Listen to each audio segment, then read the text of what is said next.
An Sahl bin Sa'd radhiyallahu anhu qala Ja'a rajulun ila an-nabi sallallahu alaihi wasallam faqala ya Rasulullah dullani ala amalin idza amiltuhu ahabbani Allahu wa ahabbani an-nasu. Faqala an-nabi sallallahu alaihi wasallam izhad fid dunya yuhibbuka Allahu wazhad fi ma 'indan nas yuhibbuka an-nas. Rawahu Ibnu Majah wa ghairuhu wa sanaduhu hasanun. Dari Sahl bin Sa'ad radhiyallahu an, dia berkata bahwa ada seorang laki-laki datang kepada Nabi sallallahu alaihi wasallam kemudian berkata, "Wahai Rasul, tunjukkan kepadaku satu amalan yang jika aku mengamalkannya maka aku akan dicintai Allah dan juga dicintai manusia." Maka beliau menjawab, "Zuhudlah terhadap dunia, pasti Allah mencintaimu. Dan zuhudlah terhadap apa yang dimiliki manusia, niscaya manusia akan mencintaimu." Hadis ini dikeluarkan Imam Ibnu Majah dan lainnya dengan sanad yang hasan. Ma'asyiral muslimat yang dimuliakan Allah Subhanahu wa taala, hadis ini adalah hadis yang sangat mulia sekali karena bicara tentang hakikat daripada apa yang disebut dengan zuhud. Ma'asyiral muslimat yang dimuliakan Allah Subhanahu wa taala, apa itu zuhud? Dalam perkara apa saja kita harus memiliki sifat zuhud? Dan apa pengaruhnya bagi kehidupan kita dengan memiliki sifat zuhud ini? Ma'asyiral muslimat yang dimuliakan Allah Subhanahu wa taala, di dalam Al-Qur'an Allah Subhanahu wa taala tidak pernah menyebut kalimat zuhud kecuali dalam satu ayat. Jadi Al-Qur'an tidak pernah dalam Al-Qur'an itu menyebut kalimat zuhud kecuali dalam satu ayat. Ayat yang berbicara tentang kisah Nabi Yusuf, di mana Allah Subhanahu wa taala mengatakan wa syarauhu bi samanin bakhsin darahima ma'dudah wa kanu fihi minaz zahidin. Dan mereka menjual Nabi Yusuf dengan harga yang sangat murah, yaitu dengan beberapa dirham saja. Wa kanu fihi minaz zahidin, dan mereka merasa tidak tertarik kepada Nabi Yusuf. Jadi secara bahasa zuhud itu artinya at-taqallul, menyedikitkan, tidak tertarik dengan urusan apapun. Tetapi makna zuhud dalam Quran memang banyak. Makna zuhud maksudnya ayat-ayat yang bicara tentang makna zuhud itu banyak, tetapi kalimat zuhud cuma satu dalam Quran surah Yusuf ayat 20. Jadi zuhud itu artinya orang yang tidak memiliki dunia dan tidak tertarik dengan dunia. Di zaman Nabi sallallahu alaihi wasallam, kenapa Nabi sallallahu alaihi wasallam dan para sahabat itu adalah manusia yang paling zuhud? Karena begini Bu, kalau dunia dan isinya ini ditimbang di satu neraca timbangan, kemudian sayap nyamuk ditimbang di neraca satunya, maka sayap nyamuk itu jauh lebih berharga dibandingkan dunia dan juga isinya. Makanya Nabi SAW mengatakan, "Lau kanatid dunya tazinu indallahi janaha ba'udha, ma saqa kafiran minha syurbata ma'in." Kalaulah dunia ini memiliki harga walaupun seperti sayap seekor nyamuk di sisi Allah, tentu orang kafir tidak akan diberikan minum walaupun satu tetes air. Kalau dunia ini ada harganya, tentu orang kafir tidak ada kesempatan untuk menikmatinya walaupun satu tetes air. Tapi rupanya di hadapan Allah itu dunia tidak ada harganya. Makanya orang kafir mereka makan dan minum sesuka mereka karena gak ada harganya. Makanya Nabi SAW mengatakan ad-dunya mal'una, dunia ini terlaknat, wa mal'unun ma fiha, Dan terlaknat juga semua isi yang mengisi dunia. Karena dunia tidak ada harganya. Makanya kenapa Allah Subhanahu wa ta'ala membiarkan orang-orang kafir itu semena-mena di dunia? Kenapa dunia tidak ada harganya? Ya, karena dunia itu Allah berikan kepada siapa yang Allah cintai, dan Allah juga berikan kepada siapa yang Allah tidak cintai. Allah berikan dunia kepada Qarun. Bahkan tidak ada manusia yang lebih kaya dibandingkan Qarun sejak zaman itu sampai hari ini. Tidak ada ceritanya manusia sekaya Qarun, sekaya-kayanya manusia hari ini. Apakah Qarun mukmin dan dicintai Allah? Tidak. Qarun kafir dan dibenci Allah. Namrud, raja yang menguasai hampir separuh dunia lebih. Tapi apakah Allah Subhanahu wa ta'ala mencintai Namrud? Tidak. Bahkan Allah sangat murka kepada Namrud. Fir'aun, dan begitu seterusnya. Sebagaimana Allah Subhanahu wa ta'ala juga anugerahkan kepada Sulaiman. Allah anugerahkan kepada ayahnya Daud. Allah anugerahkan kekayaan kepada Dzulqarnain. Dan begitu seterusnya. Atau di zaman Rasul, Abu Bakar kaya, Abu Lahab juga kaya. Jadi dunia itu tidak bisa membedakan dan tidak bisa menjadikan mulia karenanya. Karena dunia ini bersyarikat antara mukmin dan kafir, antara manusia dan binatang. Jadi hakikat zuhud itu artinya orang hanya meletakkan hati kepada Allah Subhanahu wa ta'ala. Ma'asyiral muslimat yang dimuliakan Allah Subhanahu wa ta'ala, di zaman Rasul ada seorang wanita yang hendak menghibahkan dirinya kepada Nabi untuk dinikahi. Dan tidak mengapa seorang wanita menghibahkan dirinya khusus untuk Nabi. Tapi Nabi tidak tertarik. Sampai 3 kali wanita itu menawarkan dirinya untuk menghibahkan dirinya kepada Rasul, tapi Rasul sekali lagi tidak tertarik. Sampai ada seorang Ansar mengatakan, "Ya Rasulullah, kalau engkau tidak tertarik dengan dia, nikahkan saja dia denganku." Kata Rasul, "Baik, kalau begitu pulanglah. Kira-kira kau punya harta yang bisa kau jadikan mahar, bawa kemari." Pulanglah dia. Rupanya tidak ada satu pun barang berharga di rumahnya. Akhirnya dia mendatangi Nabi SAW dan mengatakan, "Ya Rasul, aku tidak punya harta kecuali sarung yang kupakai. Kalau sarung ini kuberikan kepada dia, telanjang aku. Tapi kalau seandainya tidak kuberikan, tak ada mahar diriku." Kata Rasul, "Pulang lagi, cari betul-betul. Mungkin adalah cincin dari besi. Gak apa-apa, ambil saja." Pulang lagi lah sahabat Ansor ini. Dicari, cari, tidak jumpa juga cincin dari besi. Subhanallah, sahabat Nabi SAW, manusia yang dijamin masuk surga, tidak ada satupun harta di rumahnya sampai kepada cincin besi.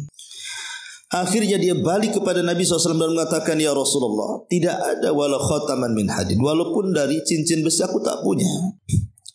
Kata Nabi SAW mengatakan, "Ya sudah begini, kam hafidta min kitabillah. Kalau begitu berapa ayat yang kau hafal?" Dia mengatakan, "Hafidtu surata kada wa kada, kada wa kada. Aku hafal surat ini, surat itu, surat ini dan surat itu." Maka Nabi SAW mengatakan, "Idzan uzawwijuka bima ma'aka minal Qur'an." Kalau begitu kunikahkan engkau dengan Quran yang kau miliki, Quran yang kau hafal dan kau pahami, dengan syarat kau ajarkan setelah menikah kepada istrimu. Inilah kondisi para sahabat Nabi SAW, tidak memiliki apapun di rumah mereka. Bahkan Nabi Musa SAW ketika dia hijrah dari Mesir ke Madian, kemudian berjumpa dengan seorang laki-laki namanya Syuaib, dan dia tertarik untuk menikahi salah satu putrinya. Apa kata Syuaib? "Boleh, asal kau bekerja kepada aku 9 tahun atau 8 tahun. Kalau engkau bisa bekerja 8 tahun, kunikahkan kau dengan dia." Lihat maharnya Nabi Musa, bekerja 8 tahun. Padahal dia kalimur Rahman, kekasih Allah Subhanahu wa ta'ala. Jadi memang kehidupan Nabi dan para sahabat itu sampai Nabi SAW pernah mengutus seorang atau sekelompok Sariyah. Sariyah itu pasukan tanpa dipimpin Nabi, pasukan khusus lah bahasa sekarang. Tapi Nabi SAW tidak ada makanan untuk bekal mereka, kecuali hanya tamar, hanya kurma. Itu pun tidak banyak. Dan Rasul mensyaratkan setiap 1 hari harus makan 1 butir kurma saja. Bayangkan Bu, 1 hari 1 butir kurma. Kira-kira kalau ibu makan satu hari 1 butir kurma, teriak-teriak enggak perutnya tuh, Bu? Teriak-teriak lah, Bu. Rebak-rebuk enggak jelas kan, Bu? Ya. Tapi begitulah para sahabat. Para sahabat Nabi SAW bisa bertahan dengan 1 butir kurma setiap hari. Karena lambung mereka kan terbiasa lapar jadi kecil. Kalau lambung ibu terbiasa makan jadi besar gitu ya. Jadi 1 piring 2 piring kayaknya belum makan kalau itu bakso. Kalau nasi baru makan gitu ya. Jadi berangkatlah pasukan ini. Ketika melewati sebuah desa, ada seorang sahabat namanya Nuaim radhiyallahu an. Si Nuaim ini tiba-tiba dia bercanda kepada penduduk desa. Lah kebetulan desa itu sudah masuk Islam semuanya. Lah pemimpin yang ditunjuk Rasul untuk memimpin Sariyah itu kebetulan orangnya berkulit hitam seperti budak, tapi dia bukan budak. Dia pemimpin perang gitu ya, dan banyak hafalan Qur'annya. Jadi Nuaimin ini ketika istirahat, akhirnya dia masuk ke dalam perkampungan. Ya kebetulan kampung itu semua muslim. Kata Nuaim kepada orang-orang kampung itu, maukah kalian membeli seorang budak? Bukan dengan dirham ataupun dengan dinar. Cukup kalian beri makan kami, kenyangkan perutku dan perut sahabat-sahabatku. Nanti aku akan kasih budak untuk kalian. Akhirnya kemudian mereka setuju. Tapi Nuaim kemudian mensyaratkan, ingat, tapi budak ini dia tidak mau ngaku budak. Kalau ditanya apakah engkau budak, pasti dia mengatakan saya orang merdeka. Tapi kata orang desa, tidak masalah, biasa budak ngomong gitu katanya. Akhirnya kemudian mereka pun dijamu, dikasih makan kenyang-kenyang. Ya, kemudian setelah makan kenyang, datanglah penduduk kampung bawa tali, bawa tambang untuk ngikat mana budaknya. Rupanya budak itu diisyaratkan kepada pemimpin perang tadi karena warnanya kulitnya hitam, Bu. Itulah budaknya katanya. Jadi kata pemimpin perang, aku ini dimuliakan, enak saja kalau kalian mengatakan budak. Ya, ini rencana siapa ini katanya. Akhirnya setelah tahu bahwa kepala itu bukan budak dan dia pemimpin perang dan itu sahabat Nabi, minta maaflah orang kampung itu. Ini gara-gara si Nuaim bercanda katanya. Lihat bagaimana para sahabat Nabi SAW sampai berangkat jihad saja makanan mereka harus 1 hari 1 butir kurma. Coba bayangkan. Itulah kekuatan zuhud namanya, Bu ya. Kekuatan zuhud luar biasa. Ma'asyiral muslimat yang dimuliakan Allah Subhanahu wa taala. Para ulama berselisih pendapat, apa sih makna zuhud itu? Makna zuhud itu apa sebenarnya? Ada yang mengatakan seperti yang dikatakan oleh Al-Imam Ahmad ibn Hanbal rahimahullahu taala. Zuhud itu ada 3 jenis.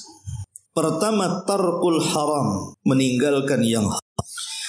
Yang kedua, tarkul fudul minal halal, meninggalkan berlebihan dalam perkara halal. Dan itu zuhudnya orang-orang khusus. Dan yang ketiga, tarku ma yushghilu anillahi azza wa jalla, meninggalkan hal-hal yang bisa menyibukkan kehidupannya dari menyembah Allah Subhanahu wa taala, dan itulah zuhud yang paling tinggi. Dia tinggalkan apapun yang bisa menyibukkan hubungan dia dengan Allah, dan itu tingkatan yang tinggi. Makanya Imam Nawawi rahimahullahu taala mengatakan, inna lillahi ibadan futana tarakud dunya wa khaful fitana nadharu fiha falamma alimu annaha laysat lihayyin watana ja'aluha lujatan wattakhadhu salihal a'mal fiha sufuna. Sesungguhnya Allah punya para hamba yang cerdas. Mereka menceraikan dunia dan takut pada fitnah. Mereka memperhatikan tempat tinggal bagi orang-orang yang hidup. Mereka menjadikan dunia sebagai samudera, dan mereka menjadikan amal salih di dalamnya sebagai bahtera-bahteranya.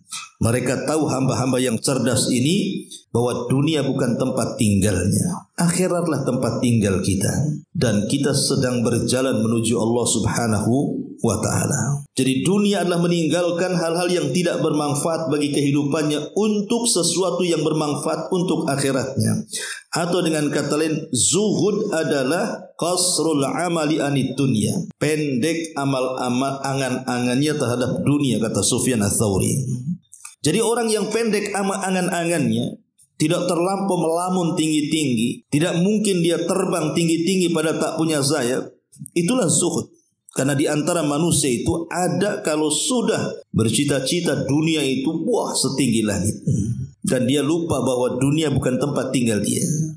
Makanya kemudian sebagian ulama mengatakan zuhud itu istisgharud dunia, mengecilkan perkara dunia dan membesarkan akhirat. Atau dengan kata lain, zuhud itu menceraikan dunia. Bukan berarti kita tidak boleh mencari dunia. Menceraikan dunia itu maksudnya tidak meletakkan dunia dalam hati. Cukuplah dunia itu di tangan saja. Sehingga kalau seandainya dunia datang tidak terlalu bahagia. Tapi kalau seandainya dunia pergi tidak melampaui kesedihannya. Ya sudahlah, semua datang dari Allah, kembali kepada Allah Subhanahu wa ta'ala. Itulah zuhud.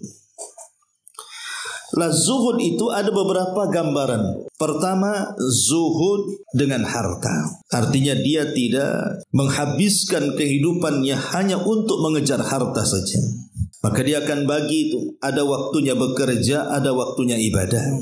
Ada waktunya sibuk mengejar dunia, ada waktunya sibuk mengejar akhirat. Itulah orang yang zuhud. Maka orang yang zuhud itu akan tenang hidupnya. Ketika dia sudah mendapatkan dunia, maka dia tinggal mencari pahala dan ibadahnya kepada Allah Azza wa Jalla.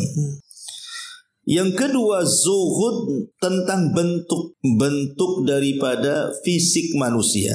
Umpamanya kan ada orang itu yang mati-matian mempertahankan, terutama mama ibu-ibu kan, kecantikannya jangan sampai pudar. Padahal usianya sudah 70 tahun. Ngaca pun kacanya yang takut, bukan kitanya. Walaupun skankernya itu mahal-mahal Bu, tetap saja kalau usia 70 tahun itu kayak lilin itu Bu, kena panas meleleh. Udah gak ada yang kencang ceritanya umur 70 tahun itu. 50 tahun ke atas sudah gak ada yang kencang itu, semua kendor. Mau pakai apa dikenceng? Mau pakai silikon? Ya. Jadi ada orang yang tidak zuhud dengan bentuk badan. Dia tidak terima dengan kudrah dia. Kodrat dia tidak diterima itu. Bahwa dia itu semakin tua akan semakin jelek, semakin tua akan semakin tidak lagi cantik. Dia gak terima. Ada orang yang gak terima dengan itu. La haula wa la quwata illa. Sehingga harta sebanyak apapun dia habiskan hanya untuk membentuk badannya. Beli obat sana, obat sini, operasi sana, operasi sini, safar ke luar negeri, suntik sana, suntik sini. Ini gak zuhud Bu. Ya. Orang itu kan ada masanya. Laki-laki ada masa gantengnya, perempuan ada masa cantiknya. Makanya kata anekdot di Facebook itu, ya, kalau menikah itu cari yang tua katanya. Kenapa? Karena kalau istri sudah cantik, suami pula dah rabun katanya. Betul tak tuh? Ya.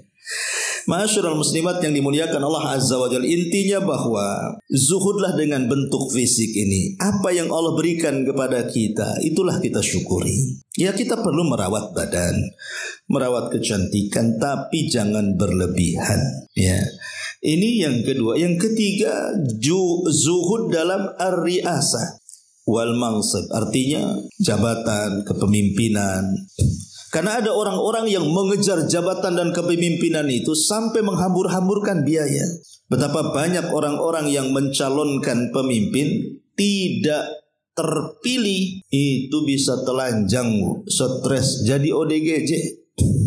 Ya, karena habis duitnya di situ. Udah rumahnya habis, tanahnya habis gitu. Tidak terpilih pula. Padahal dia sudah buat serangan fajar, serangan duha, serangan duhur, semua diserang Bu. Tapi tidak menang juga, sampai stres. Ya, itu karena tidak zuhud, terlampau rakus dia. Coba kalau seandainya orang itu kembali kepada takdir Allah Subhanahu wa ta'ala, orang itu akan tenang. Ya.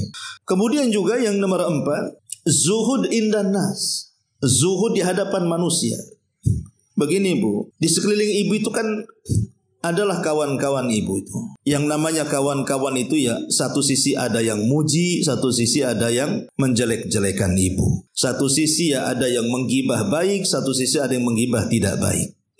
Namanya manusia. Satu sisi ada yang mengangkat kita, sisi lain pula ada yang menerjunkan kita. menjatuhkan kita. Itulah manusia. Bahkan terkadang ketika kita di atas, semua manusia tepuk tangan dengan kita. Ketika kita di bawah, semua tangan yang digunakan tepuk tangan diteletakkan di wajah-wajah mereka, menutup diri. Begitulah manusia. Tapi orang yang zuhud terhadap manusia, maka dia akan samakan pujian dan celaan. Kau mau muji aku silahkan, tak puji pun tak ada masalah. Kau mau mengangkat ya silahkan, mau merendahkan pun silahkan. Bagiku yang memuji dan yang tidak muji sama saja. Maka hati orang yang zuhud itu la tataghayyar, tidak mungkin berubah. Kalau ibu ingin zuhud terhadap manusia, maka jangan pernah berubah hati ini. Jangan pula kalau dipuji hidungnya ngembang, tak dipuji pula kempes lagi. Kan itu ya.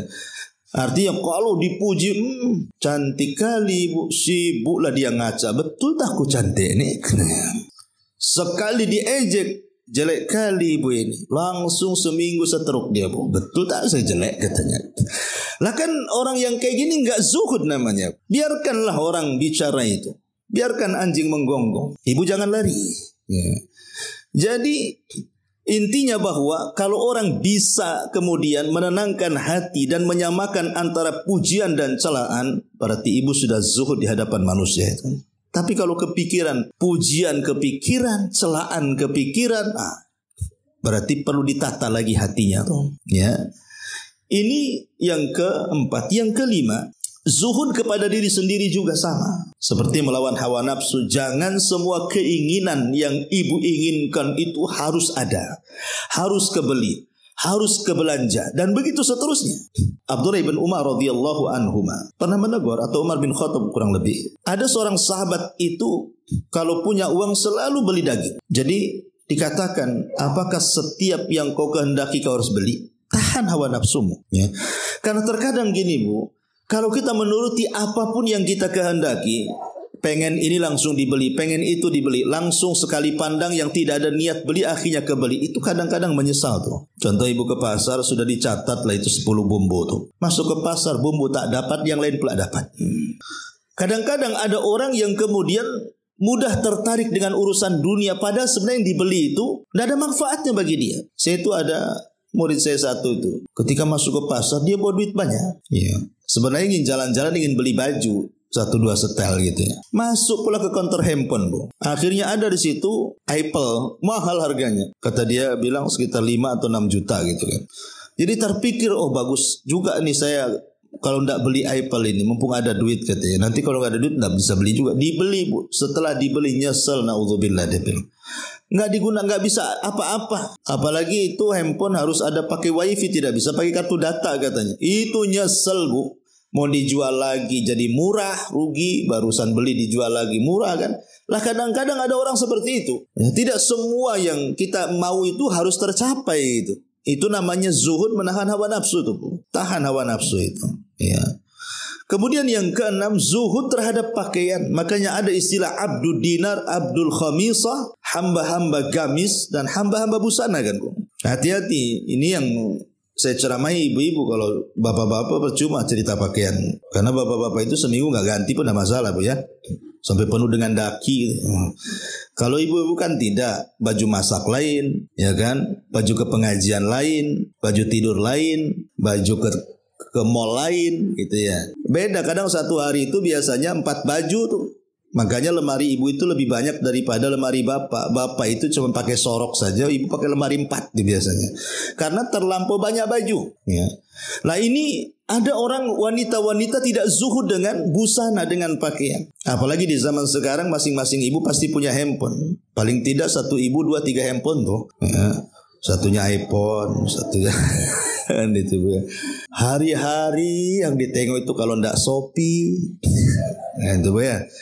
Nanti marketplace, itu yang ditengok terus itu saja, nggak bosan. Ya. Jadi inilah orang-orang kalau tidak zuhud, ya akhirnya terus saja dia yang dipikirkan busana saja. Walaupun sudah hijrah, kalau orang awam ialah. Tapi aneh yang sudah hijrah ini, maksudnya sudah mulai ngaji, sudah kenal sunnah kan gitu. Harusnya kan lebih sederhana hidupnya, ya. Tapi tidak juga. Rupanya sekarang malah Banyak pakaian-pakaian syar'i itu jauh lebih mahal dibandingkan pakaian-pakaian orang-orang yang di luar sana. Dengan berbagai macam jenis bahannya, pernak-perniknya, dan macam-macamnya. Nah ini ada orang-orang yang terbudakkan dengan pakaian, tidak zuhud dengan pakaian. Kemudian yang nomor 7, pasangan. Seperti Nabi SAW, apabila dia disuruh untuk memilih antara istri-istri dia dengan dia, tentu milih dirinya sendiri. Tapi kalau pilihannya diri sendiri dengan Allah, maka dia akan tinggalkan semuanya. Makanya kebiasaan Rasul kalau di 10 malam akhir Ramadan, Aisyah radhiyallahu anha mengatakan, kana Nabi sallallahu alaihi wasallam idza dakhala al-ashra syadda mi'zarahu wa aiqadha ahla. Rasul itu kalau 10 akhir Ramadan maka dia langsung mengikat pinggangnya, tali pinggangnya. Artinya menjauhkan diri dari istri-istrinya, tidak melakukan hubungan padahal istrinya banyak. Karena waktu itu memang harus terputus antara dia dengan istri-istri atau manusia dan dia fokuskan ibadah kepada Allah Azza wa Jalla. Sampai dia rela meninggalkan pasangannya. Lah ada orang yang tidak zuhud dengan pasangan. Mungkin karena cintanya cinta mati, ya mungkin ibu cinta mati sama suami gitu. Apapun yang diperintahkan suami, mau halal, mau haram, mau maksiat, mau taat, laksanakan saja demi cinta alasannya. Ada orang seperti itu. Sampai saya kadang-kadang ngelus juga dada tuh. Sampai ada seorang anak diperkosa sama ayah tirinya. Tahu-tahu apa? Ibunya pula yang ikut bantu. Ya naudzubillah. Saya baca berita itu. Kan aneh gitu ya. Kok bisa dia mengikuti pasangannya? Alasannya karena cinta. Cinta apa itu? Nah ini kadang-kadang orang tidak zuhud dengan pasangan. Ya. Atau tidak zuhud dengan kenikmatan-kenikmatan yang ada di luar sana. Entah dengan cara jalan-jalan menghabiskan uang. Karena ada orang yang sudah nabung banyak-banyak itu. Bukan umroh, bukan haji gitu ya. Atau bukan mengumrohkan orang. Bukan datang ke fakir-fakir miskin, duduk bersama mereka, bersedekah kepada mereka. Tidak. Jadi programnya setiap tahun itu, pokoknya saya harus jalan-jalan. Singapura sudah, berarti Australia sudah, Amerika. Ujung-ujungnya ke Barelang, Bu, karena nggak ada duitnya. Ya. Jadi ada orang yang menghabiskan uangnya hanya untuk berselancar di dunia saja. Melihat pemandangan, melihat negara-negara, melihat daerah-daerah. Apa faedahnya? Manjat-manjat gunung dan begitu seterusnya. Pada di zaman Nabi SAW, Rasul itu yuhibbul masakin. Suka dengan orang-orang miskin. Coba kalau seandainya orang-orang yang menghabiskan waktunya hanya untuk jalan ke sana kemari itu, mereka melihatlah negara-negara miskin seperti Afrika atau negara-negara yang lainnya, yang hidupnya kesulitan, banyak konflik, makan aja sulit dan begitu seterusnya, tentu mereka akan lebih bersyukur lagi. Jadi ada orang yang tidak zuhud yang seperti ini. Dan yang terakhir tentunya bicara tentang zuhud, yang paling tinggi adalah zuhud kepada selain Allah Subhanahu wa ta'ala. Seperti Ibrahim alaihi salam. Saat malaikat datang menemui Ibrahim saat dilempar ke dalam api, semua malaikat memandang Ibrahim dan akan menolongnya, termasuk Jibril, dan mengatakan, ya Ibrahim, tinggal kau minta, maka aku akan tolong. Tapi Ibrahim zuhud. Dia mengatakan, amma ilaika fala wa amma ilallahi fabala. Kalau harus aku meminta pertolonganmu kepadamu wahai Jibril, tidak. Tapi kalau aku harus meminta pertolongan kepada Allah, iya. Begitulah zuhud kepada selain Allah. Nabi SAW ketika pulang dari Taif, datang Jibril dengan 2 malaikat penjaga bukit dan mengatakan, ya Muhammad, kata Jibril, di kanan kiriku ada malaikat penjaga bukit Taif. Kalau kau mau, perintahkan kepada keduanya. Mereka akan mengangkat bukit ini untuk menimpakan orang yang sudah menyakiti kamu. Kalau posisi Rasul di posisi ibu, tentu langsung diperintahkan kan, ambillah bukit itu, cepat benturkan sana. Kurang ajar mereka, gitu ya. Tapi Rasul zuhud, tidak mau. Nabi SAW hanya mengatakan, Allahumma hdi bi qaumin fa innahum la ya'lamun. Ya Allah, jangan mereka kaum yang tidak tahu, berikan hidayah saja. Itulah zuhud ya. Inilah gambaran-gambaran yang harus kita zuhud di dalamnya. Ma'asyiral muslimat yang dimuliakan Allah Subhanahu wa ta'ala. Adapun kalau kita cerita zuhud dalam Quran, maka Allah Subhanahu wa ta'ala di banyak ayatnya menyebutkan tentang makna daripada zuhud. Contoh ya, di mana Allah Subhanahu wa ta'ala berfirman di dalam surah Al-Hadid ayat 20. Allah Subhanahu wa taala mengatakan i'lamu annamal hayatud dunya la'ibun wa lahwun wa zinatun wa tafakhurun bainakum wa takathurun fil amwali wal aulad. Ketahuilah bahwa sesungguhnya kehidupan dunia ini hanyalah permainan. Dunia ini hanya permainan saja dan sesuatu yang melalaikan dengan Allah. Permainan apapun, ibu datang ke tetangga, ya, daripada suntuk di rumah ngobrol, main-main, habis waktu untuk ngobrol. Iya, kalau tidak ada gibahnya. Rupanya dari start ngobrol sampai pulang gibah terus. Enggak, banyak dosa tuh. Apalagi direncanakan lagi gibahnya tuh. Temanya ditulis dari rumah. Ya. Jadi ada orang yang hidupnya hanya main-main, menghabiskan waktu begitu saja. Nonton nobar gitu ya. Kalau bapak-bapak ya sepak bola, kalau ibu nobarnya drama Korea. Nah ini apa aja, main-main dunia ini. Ya. Kemudian juga melalaikan, bukan hanya main-main, permainan di dunia ini semua melalaikan. Makanya Nabi Sulaiman sampai disembelih kudanya, Bu, gara-gara kudanya melalaikan dia melaksanakan sholat sore. Semua para nabi diperintahkan sholat, termasuk Sulaiman. Karena asik dia memandangi kudanya, meraba kudanya, mengelus kudanya, lupa dia sholat sampai terbenam matahari. Besoknya disembelih semua kudanya, gara-gara kuda inilah terlalaikan diriku. Itu Nabi Sulaiman. Kalau kita mana ada tahu handphone ini melalaikan, tetap juga besoknya main handphone lagi kan, Bu. Ya. Itulah permainan dunia. Kemudian watafakhurum bainakum. Bahkan dunia ini bukan hanya sekedar melalaikan, wazinatun watafakhurum bainakum. Dunia ini hanya sekedar perhiasan. Yang namanya perhiasan itu, Bu, itu kan casing saja. Kadang-kadang ada orang miskin supaya tak nampak kalilah miskinnya. Kemudian menipu, selfie di depan mobil orang, padahal bukan mobilnya tuh. Dikirim ke kawannya, aku punya mobil, padahal mobil tetangganya. Berhenti di rumah bagus orang, selfie di situ kan gitu. Kan ada kayak gitu tuh, ya. Wa tafakhurum bainakum, berbangga-bangga saja. Kesombongan. Dunia ini tempat sombong saja. Sombong dengan hartanya, sombong dengan kendaraannya, sombong dengan uangnya, sombong dengan kecantikannya, dan begitu seterusnya. Ya. Wa takatsur fil amwali wal aulad. Dan dunia ini hanya untuk memperbanyak harta dan juga keturunan. Kemudian Allah Subhanahu wa taala mempermisalkan kamatsali ghaitsin a'jabal kuffar nabatu thumma yahiju fatarahu musfarran thumma yakunu khitaman wa fil akhirati adzabun syadidun wa maghfiratun minallahi wa ridwan wa mal hayatud dunya illa mata'ul ghurur. Maka Allah mengatakan permisalan dunia ini seperti hujan yang tanam-tanamannya mengagumkan para petaninya. Ada tanah, datang hujan, tumbuh padi, tumbuh-tumbuhan, sampai akhirnya berbuah, berbiji, mengagumkanlah para petaninya tuh. Kemudian tanaman itu menjadi kering dan kamu lihat warna kuning, kemudian menjadi hancur, dan di akhirat nanti ada azab yang sangat keras. Jadi dunia ini ada masanya, ada waktunya. Seperti yang saya contohkan tadi, mungkin ibu di masa remaja gitu ya, dewasa mungkin ya paling cantik satu komplek lah kan itu. Tapi sekarang usia sudah lanjut, dah banyak pula anak-anak yang jauh lebih cantik dibandingkan ibu. Udah makin tua makin keriput, jadilah dia anak-anak, pandangan sudah mulai rabun, mata pula tak melihat, telinga pula dah budak, dan begitu seterusnya. Ada masanya dunia itu. Orang tidak mungkin kaya terus, tidak mungkin miskin terus. Orang tidak mungkin sedih terus, tidak mungkin bahagia terus. Orang tidak mungkin menang terus dalam kezaliman, Allah tidak mungkin membiarkan terus. Artinya kan ada masa-masanya. Itulah dunia, kata Allah. Tilkal ayyam nudawiluha bainan nas. Namanya hari itu kan diputar-putarkan oleh Allah. Itulah dunia.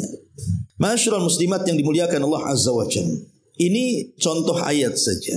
Adapun hadis Nabi SAW mengatakan, qad aflaha man aslam wa ruziqa kafafan wa qanna'ahu Allahu bima ata. Sungguh sangat beruntung seseorang yang masuk Islam kemudian mendapatkan rizki yang secukupnya, dan Allah menganugerahkan kepadanya sifat qanaah, merasa cukup dan puas dengan rizki yang Allah berikan kepadanya.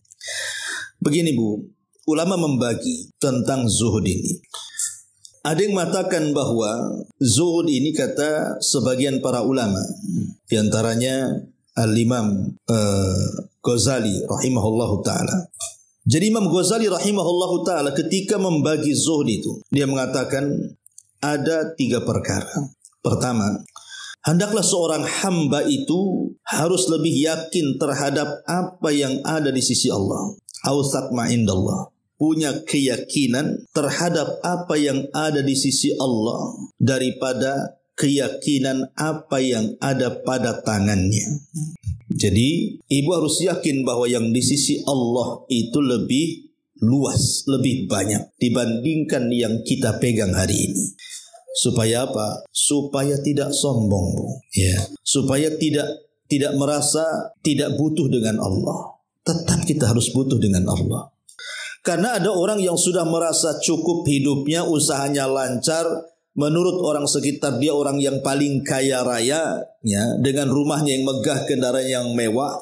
Akhirnya lupa Allah. Lupa kalau Allah lebih kaya dibandingkan dia. Akhirnya kekayaannya melalaikan dia tidak mau sholat karena sudah kaya. Malah mengejek, tuh yang sholat tak kaya-kaya. Bagus aku tak sholat kaya. Istidraj itu, Bu. Ya, jangan salah, itu istidraj namanya. Ini tidak zuhud orang yang seperti ini. Yang kedua, ya, jika seorang hamba mendapatkan musibah, maksudnya musibah dunia, contoh mamanya ludes hartanya, anaknya meninggal, gitu ya, atau musibah apalah, ya, maka ia lebih senang kepada pahala musibah daripada hilangnya dunia pada sisinya. Ini zuhud juga ini, ya. Jadi kalau seandainya qadarullah, nah, mungkin di antara seseorang muslim, saya tidak mencontohkan ibu ya, yang lain aja, sedih pula nanti saya contohkan. Ya. Mungkin ada seseorang ibu itu yang suaminya meninggal, anaknya meninggal, rumahnya kebakaran, berangkasnya kecopetan, apapun musibahnya, atau suaminya digoda istri orang, gitu. Ataupun mungkin diambil orang sampai melakukan perceraian, macam-macam kan musibah itu, atau anaknya sakit berkepanjangan tidak sembuh-sembuh, atau ibu yang sakit gitu ya. Ketika kemudian dia lebih cinta dengan pahala musibah dibandingkan musibahnya itu sendiri, maka dia telah zuhud. Itulah yang diajarkan Nabi SAW kepada Ummu Salamah radhiyallahu anha saat Ummu Salamah ditinggal orang yang paling dicintainya Abu Salamah. Apa kata Rasul? Quli ya Ummu Salamah, katakan wahai Ummu Salamah, Allahumma hjurni fi musibati. Ya Allah, berikan pahala akan musibah yang menimpaku. Karena terkadang ketika Allah memberikan musibah itu kan sesuai kadar keimanan ibu, ya kan? Kalau ibu tinggi imannya pasti musibahnya besar, Bu. Kalau ibu ya imannya cemen, ya musibahnya juga kecil. Tapi kalau besar musibahnya, itu besar musibahnya. Kalau besar imannya, besar musibahnya. Makanya terkadang ada seseorang itu diuji dengan ujian yang menurut orang lain itu nggak masuk di akal ujiannya. Tapi orang ini, tetapi jadikan musibah ini sebagai kelezatan yang harus kita miliki ketika kita melihat sisi pahala bukan sisi musibah. Ini yang kedua. Yang ketiga, pujian dan celaan dari orang tidak berpengaruh bagi orang-orang yang zuhud. Tadi sudah saya jelaskan bahwa hati-hati yang zuhud itu adalah hati-hati yang tidak berubah, baik dipuji ataupun dicela. Ya. Bahkan sebagian ulama yang lain mengatakan bahwa zuhud itu adalah seseorang yang tidak terpengaruh oleh keberadaan harta dan ketidakadaan harta. Biasa-biasa saja. Mau kaya, ya tidak terlalu senang. Itulah yang kemudian Allah katakan likaila ta'sau ala ma fatakum wa la tafrahu bima atakum. Agar kalian tidak putus asa atas harta yang luput dan tidak berbangga dengan harta yang Allah berikan. Karena ada orang yang ketika diberikan harta bangga dia dan dia kira Allah sedang memuliakan dia. Ketika dia bangkrut, stresnya bukan main. Seolah-olah Allah sedang menghinakan dia. Saya kenal seseorang itu, Bu, Masya Allah. Ya, mudah-mudahan Allah berikan hidayah. Itu kalau bisnisnya lagi lancar jaya, ya lancar kayak air gitu ya. Itu sudah tidak peduli, Bu, tidak dihormati. Saya aja nggak dihormati, Bu. Jadi banyak orang-orang yang nggak dihormati dia, mau ustadz mau nggak peduli dia. Bahkan ustadz diatur-atur dia tuh. Tapi kalau usahanya lagi terjun, waduh, dia mengemis-ngemis, tolonglah Ustaz, datanglah, doakan kami, katanya kan. Coba bayangkan ketika susah, mintalah didoakan. Ketika dia sudah bisnisnya di atas, mana kalimat itu? Nah, Kadang-kadang ada orang yang terpengaruh dengan keberadaan harta dan ketidakadaan harta, tapi orang yang zuhud tidak akan terpengaruh. Ya. Kemudian juga tadi tidak terpengaruh dengan pujian dan hinaan, termasuk juga terhibur dan senang dengan ketaatan. Jadi kalau orang lebih ketika sholat dia lezat, ya, ketika dia berzikir dia merasa kelezatan saat zikir, saat baca Quran, itu di antara alamah orang ini memiliki zuhud kepada Allah Subhanahu wa taala. Lah di sini Nabi SAW mengatakan izhad artinya zuhudlah fima indan nas. Izhad fid dunya yuhibbukallah. Zuhudlah di dunia. Artinya kalau kita ini menghindar dari dunia, bukan berarti tidak boleh kaya, tapi jangan sampai melalaikan. Karena dulu ada seorang ulama besar namanya Abdullah ibnu Mubarak. Abdullah ibnu Mubarak ini, Bu, dia orang kaya. Siapa yang tidak kenal Abdullah bin Mubarak? Dia kekayaannya itu sepertiga negara Irak tuh, Bu. Itu kayanya itu di zaman itu. Abdullah bin Mubarak rahimahullahu taala. Ya. Jadi ada seorang ulama namanya Fudail ibn Iyad. Fudail ibn Iyad itu ulama dunia, itu yang gaji Ibnu Mubarak. Jadi 500 ulama di zamannya itu digaji sama Ibnu Mubarak tuh. Ulama-ulama tuh. Dia ulama juga tapi menggaji para ulama. Jadi satu hari Fudail bin Iyad ini mengatakan kepada Abdullah bin Mubarak ini, anta ta'muruna bizuhli wat takalluli. Engkau ini memerintahkan kami untuk zuhud wahai imam. Sederhana dalam harta, hidup yang sepadan, tidak kurang tidak lebih, ya. Namun kami melihat engkau memiliki banyak harta. Engkau selalu menganjurkan zuhud tapi engkau sendiri kaya, gitu maksudnya. Lihat jawaban Ibnu Mubarak kepada Fudail bin Iyad. Ya Aba Ali, innama af'al dhalasun wajhi wa aqram irdi wa asta'inu bihi ala ta'ati rabbi. Dia mengatakan, ya Aba Ali, innama af'alu dhalasun wajhi wa uqrimu irdi wa asta'inu bihi ala ta'ati rabbi. Fudail, sungguh hidupku seperti ini. Kenapa aku kaya? Katanya, supaya aku bisa menjaga wajahku dari aib. Artinya jangan sampai aku jadi muka tembok yang minta-minta sana sini, Bu. Kan pengemis itu kan muka tembok kan, Bu, nggak punya malu kan. Orang kalau biasa ngemis tuh nggak punya malu, Bu. Kadang-kadang sengaja dikasih mehong-mehong tuh ke wajahnya dikasih hitam-hitam, pakaian compang-camping kayak orang susah, itu nggak punya malu, ya. Jadi supaya aku terhilang dari wajahku perasaan aib, meminta-minta. Juga aku bekerja untuk memuliakan kehormatanku, dan aku pun bekerja agar bisa membantu diriku untuk mentaati Rabbku. Apa yang dikatakan Abdullah bin Mubarak senada dengan dikatakan Sufyan al-Thawri ketika dia mengatakan, ya imam, kau ini menggembar-gemborkan zuhud tapi kau kaya, katanya. Apa kata Sufyan al-Thawri? Likai la atamandalu ala sultan, supaya aku tidak menjilat penguasa. Kalau aku miskin nanti ku jilat penguasa. Tapi kalau aku kaya aku bisa mengingkari kemungkaran penguasa. Yang hak saya katakan hak, yang batil saya katakan. Aku kan tidak digaji mereka, katanya. Nih, itulah zuhud namanya, ya. Jadi para ulama ketika bicara zuhud ini intinya adalah berusaha untuk menjadikan harta itu cukup di tangan saja, Bu, ya. Jangan diletakkan di hati. Contohnya begini, kalau ibu jalan dari rumah ke pengajian sini, jatuh dompetnya. Di dompet itu ya ada ATM, ada uang 10 juta atau 20 juta kan gitu. Itu kalau tidak zuhud, Bu, mungkin ibu gak akan ngaji tuh. Malas katanya. Gara-gara aku ngaji dompetku hilang, katanya. Gara-gara aku ngaji jatuh dompetku, aku sekarang susah. Ya.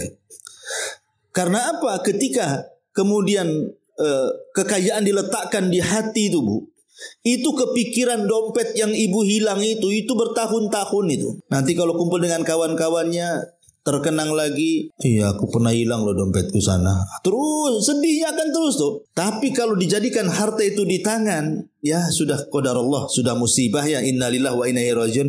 Mudah-mudahan ada yang menemukan orang miskin sehingga uangnya bermantuk mereka, kan husnudon, Bu. Ya, berhusnudon di situ. Mudah-mudahan jadi sedekah bagi orang yang menemukannya dan begitu seterusnya, ya. Intinya bahwa itulah yang dikatakan oleh Hasan al-Basri, bahwa zuhud itu adalah meletakkan kekayaan di tangan, tidak meletakkan kekayaan di hati.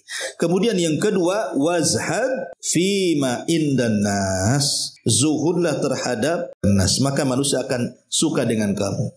Orang yang tidak suka mengeluh dengan manusia, pasti manusia akan suka. Duh, was-was saya kalau datang dia itu. Kenapa nih? Wajahnya itu agak muram tuh kayaknya. Kayaknya mau pinjam-pinjam tuh kayaknya.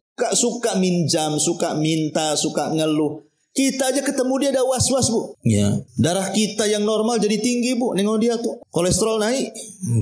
Datang pula si dia. Ada apa lagi dia? Pun susah nggak akan dia. Saya tahu si Ummu Anu itu Masya Allah susah-susah pun nggak mau dia ngomong. Ya. Tapi ada muka-muka yang setiap ketemu itu mulai awal bicara sampai akhir bicara tuh ngeluh saja. Besok itu lagi ngeluh lagi besok. Kayaknya tidak ada. Pindah perumahan lah. Malas ketemu dia. Jadi ada orang-orang yang tidak pernah zuhud lah. Kalau kata Nabi, kalau ingin dicintai manusia, zuhud dengan manusia. Zuhud, tidak usah ngeluh sama manusia, tidak usah pinjam, tidak usah minta, tidak usah apa. Ya, tawakal kepada Allah Subhanahu Wa Taala. Insyaallah wa ma min dabatin fil ar illa Allah rizquha. Bahwa setiap binatang yang melata itu sudah ada rizkinya di hadapan Allah Subhanahu Wa Taala. Yakin, kepercayaan tinggi kepada Allah, thiqatun ma Allah. Yakin dengan Allah, bekerja, tawakal, insyaallah Allah akan cari jalan keluarnya. Supaya dicintai manusia. Karena ada orang-orang miskin itu, Bu. Karena tidak sukanya dia meminta-minta, disangkanya dia kaya. Padahal dia susah. Lah orang yang seperti inilah yang ibu harus bantu. Pemanya ada orang susah, tapi tidak pernah meminta-minta, tidak pernah pinjam, tidak. Ya, seolah-olah dia itu cukup. Padahal sebenarnya tidak cukup. Dan kita tahu bantu orang seperti ini. Itu punya izah dan kehormatan. Ini datang itu mengeluh kepada kita, tidak usah dibantu, Bu. Supaya jadi pelajaran dia, supaya bekerja, cari uang sendiri, berusaha dan begitu seterusnya. Wallahu alam, ini diantara syarah daripada hadis ke-6 dari kitab Az-Zuhd. Kitab Zuhd. Taib sampai di sini, Bu.